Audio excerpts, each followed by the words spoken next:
नमस्कार, एक बार फिर से आप सभी का लकी सर यूट्यूब चैनल पर हार्दिक स्वागत है, अभिनंदन है, वंदन है। आज हम चौहान वंश के तीसरे पार्ट की चर्चा करेंगे, लेकिन उससे पहले मैं विद्यार्थियों के जोश और जुनून को बढ़ाने के लिए उनके लिए दो लाइनें प्रस्तुत करना चाहता हूं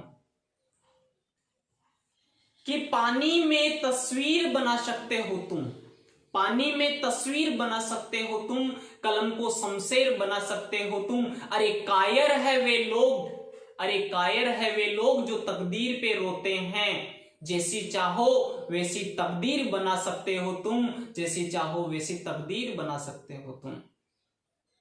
कई विद्यार्थी ऐसे होते हैं जो तकदीर पर भरोसा कर लेते हैं। तकदीर तभी साथ देती है जब हम मेहनत करते हैं, इसलिए तकदीर पर भरोसा न करके हमें अपनी मेहनत पर भरोसा करना चाहिए। बहुत से विद्यार्थियों का कहना होता है कि सर मेरे तो हाथों की लकीरों में ही यही लिखा है कि मैं गवर्नमेंट जॉब नहीं लग सकता। अरे लग सकते हो, जैसा तुम चाहोगे वैसा तुम बन सकते हो, लेकिन आवश्यकता पॉजिटिविटी की है, तकदीर के भरोसे बैठने की नहीं। तकदीर उनके भी होती है जिनके हाथ नहीं होते। आपने कभी किसी शायर की एक शायरी सुनी होगी कि किसी शायर ने कहा था कि तकदीर के खेल में निराश नहीं होते, जिंदगी में कभी उदास नहीं होते। तकदीर के खेल में निराश नहीं होते, जिंदगी में कभी उदास नहीं होते। हाथों की लकीरों पर यकीन मत करो यारो, क्योंकि तकदीर उनके भी होती है जिनके हाथ नहीं होते, जिनके हाथ नहीं होते। इसलिए तकदीर पर भरोसा न करके अपनी मेहनत पर भरोसा कीजिए और आगे बढ़ते रहिए और जुड़ जाइए मेरे साथ जुनून के साथ। आप भी जुड़ जाइए और मैं भी जुड़ जाता हूं आपके साथ। आपको एक ना एक दिन अवश्य अपने लक्ष्य की प्राप्ति होगी। अब अधिक देरी ना करते हुए मैं चौहान वंश के तीसरे पार्ट की चर्चा करता हूं। आप सभी को पता है कि चौहान वंश का संस्थापक वासुदेव चौहान था। चौहाने के बाद गुवक आया, उसके बाद चंदन राज, उसके बाद अजय राज, उसके बाद अर्णोराज। अजय राज के बारे में हमें दो तीन बातें याद रखनी है कि उसने अजमेर नगर बसाया। दूसरी महत्वपूर्ण बात कौन सी याद रखनी है, उसने अजमेरू दुर्ग की स्थापना की। और तीसरी, उसने चांदी के सिक्के चलाए। आज हम अजय राज के पुत्र अर्णोराज के बारे में चर्चा करेंगे। किसके बारे में? अर्णोराज के बारे में चर्चा करेंगे, जिसे अन्नाजी भी कहा जाता है। यानी अर्णोराज या अन्नाजी हम कुछ भी कह सकते हैं, जिसने 1133 ईस्वी से 1150 ईस्वी तक शासन किया था। अर्णोराज शाकंभरी के चौहान राजवंश का एक महत्वपूर्ण शासक हुआ है, जो शैव मतानुयायी था। इसके पिता अजयराज थे और माता सोमल देवी थी। पिता अजयराज और माता सोमल देवी थी। आपने एक झील के बारे में सुना होगा जिसका नाम है पुष्कर झील। आकृति भी पता होगी आपको तब तो, अर्धचंद्राकार। कैसी है? अर्धचंद्राकार। इस पुष्कर झील के पास एक मंदिर स्थित है। उस मंदिर का नाम है वराह मंदिर। इसका निर्माण किसने करवाया? अर्णोराज ने करवाया। कोई भी आपसे पूछे कि पुष्कर झील के निकट स्थित वराह मंदिर का निर्माण किसने करवाया था, तो आपका जवाब क्या होना चाहिए? अर्णोराज ने करवाया था। किसने करवाया था? अर्णोराज ने करवाया था। अर्णोराज के समय तुर्कों के आक्रमण बहुत ज्यादा हो रहे थे। किसके? तुर्कों के आक्रमण बहुत अधिक हो रहे थे, जिसकी चर्चा हम कर लेते हैं। यहां पर देखो एक छोटा सा पहाड़ है अजमेर में, जिसका नाम है नाग पहाड़। क्या नाम है? नाग पहाड़। और यहां पे एक दूसरा पहाड़ है जिसका नाम है तारागढ़ पहाड़। तो जब अर्णोराज के समय तुर्कों ने आक्रमण किया, उस समय अर्णोराज ने अपनी शक्ति का परिचय देते हुए, अपनी बुद्धिमत्ता और अपनी कूटनीति का परिचय देते हुए इन दोनों पहाड़ों के बीच में तुर्कों को क्या कर लिया? घेर लिया। और इन सभी को उसने मौत के घाट उतार दिया, अर्थात मार दिया, जिसके कारण कुछ समय बाद यहाँ की जो धरती थी वह सड़ने लग गई थी, क्योंकि चारों तरफ रक्त बह चुका था, चारों तरफ लाशें बिछी हुई थी, जिसके कारण यहाँ की धरती से दुर्गंध आने लग गई थी और लोगों का जीना हराम हो चुका था। तब लोगों ने इसके उपाय की मांग की कि कुछ ऐसा किया जाए जिससे ये बदबू है वह खत्म हो जाए। तभी अर्णोराज को एक उपाय सूझा। यहाँ नाग पहाड़ से एक नदी निकलती है जिसका नाम है लूनी नदी। क्या नाम है? लूनी नदी। इस नदी का प्राचीन नाम था चंद्रा नदी, यानी उस समय इस नदी को किस नाम से जाना जाता था? चंद्रा नदी के नाम से जाना जाता था। तो अर्णोराज ने क्या किया, इस नदी के मार्ग को बदल दिया और यहां पर इसके पानी को ले आया,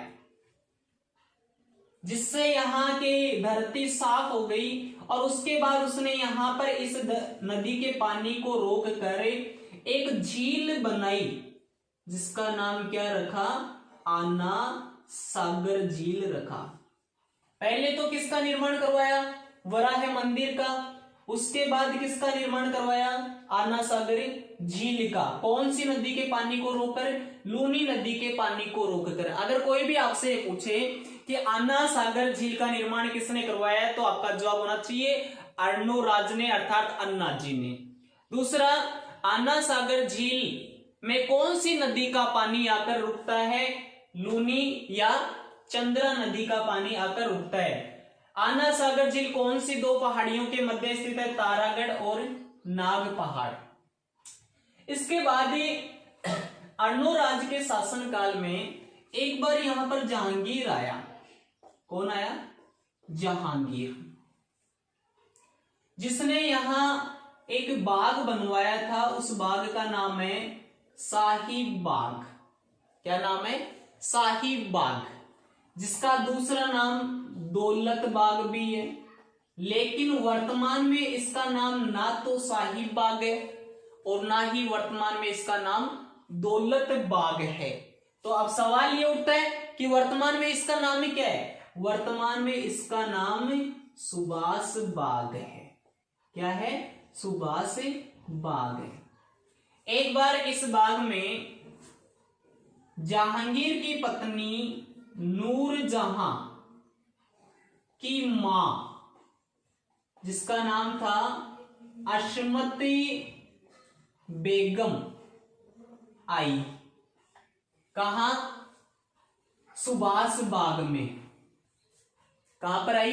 सुभाष बाग में आई, जिसका प्राचीन नाम क्या था? शाही बाग या दौलत बाग।